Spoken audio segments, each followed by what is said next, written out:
കുറച്ച് നാളായിട്ട് മൈത്രിമോൾ പറയുന്നൊരാഗ്രഹം കേട്ടോ, ദാ ഈ ഒരു ഷോപ്പിൽ വരണം എന്നുള്ളത്. കാരണം അവരുടെ സ്കൂളിൻ്റെ തൊട്ടടുത്താണ്. ഇതുവഴി പോകുമ്പോഴത്തേക്ക് സ്ഥിരമായി ഈ ഷോപ്പ് കാണാറുണ്ട്. അതുകൊണ്ട് തന്നെ ആൾക്ക് ഭയങ്കര ഇഷ്ടമാണ് ഈ ഒരു ഷോപ്പ്. ആളെ നമുക്ക് കുറ്റം പറയാൻ പറ്റത്തില്ല. അതുപോലെ ഒരു ആംബിയൻസിൽ നല്ല ക്യൂട്ടായിട്ടാട്ടോ ഈ ഒരു ഷോപ്പ് സെറ്റ് ചെയ്തിട്ടുള്ളത്. നല്ല ഗ്രീൻ തീമിലൊക്കെ നല്ല രസമുണ്ടായിരുന്നു ഇവിടുത്തെ അറേഞ്ച്മെൻറ്റ്സും ആംബിയൻസും ഒക്കെ കാണാനായിട്ട്. നല്ല ചെടികളും ഒക്കെ ആയിട്ട് എനിക്ക് നന്നായിട്ട് ഇഷ്ടപ്പെട്ടു. ചെന്നപ്പോഴത്തേക്ക് നമ്മൾ മാത്രമേ ഉണ്ടായിരുന്നുള്ളൂ. അതുകൊണ്ട് തന്നെ നല്ല വിശാലമായിട്ട് നമുക്ക് എൻജോയ് ചെയ്തിരിക്കാനായിട്ട് പറ്റി. പിന്നെ നമ്മൾ കോൾഡ് കോഫി ഓർഡർ ചെയ്തിട്ടുണ്ടായിരുന്നു. അതാദ്യം തന്നെ വന്നു. എനിക്ക് നന്നായിട്ട് ഇഷ്ടപ്പെട്ടിട്ടുണ്ടായിരുന്നു. ഇവിടെ കൂടുതലും പേസ്ട്രീസും വഫിൾസും ഒക്കെയാണ് ഉള്ളത്. അങ്ങനത്തെ ഐറ്റംസിനോട് പൊതുവേ നമുക്ക് വലിയ താല്പര്യമൊന്നും ഇല്ലാത്തതാണ്. എന്നാലും മൈത്രിമോളുടെ ആഗ്രഹത്തിൻ്റെ പുറത്താണ് നമ്മൾ കയറിയിട്ടുണ്ടായിരുന്നത്. വിഷ്ണു ബട്ടർ സ്കോച്ച് ഓർഡർ ചെയ്തിട്ടുണ്ടായിരുന്നു. അത് നല്ല ടേസ്റ്റ് ഉണ്ടായിരുന്നു കേട്ടോ.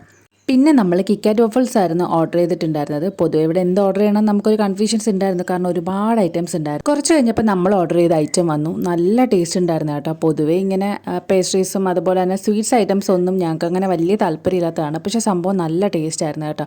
ഫുള്ള് കിക്കാറ്റിൻ്റെ ടേസ്റ്റ് ആയിരുന്നു. മൈത്രിമോൾക്ക് നന്നായിട്ട് ഇഷ്ടപ്പെട്ടിട്ടുണ്ടായിരുന്നു. പക്ഷേ ക്വാണ്ടിറ്റി വളരെ കുറവായിരുന്നു പ്രൈസ് വെച്ച് നോക്കുമ്പോൾ. എന്തായാലും ഞങ്ങൾ 3 പേരോടി അതൊക്കെ കഴിച്ചിട്ടുണ്ട്. മൈത്രിമോൾക്ക് നന്നായിട്ട് ഇഷ്ടപ്പെട്ടു എന്ന് പറഞ്ഞിട്ടുണ്ട്. അതുപോലെ തന്നെ ആളുടെ ഒരു ആഗ്രഹം സാധിച്ചിട്ടുണ്ട് ഈ ഒരു കടയിൽ കയറണം എന്നുള്ളത്.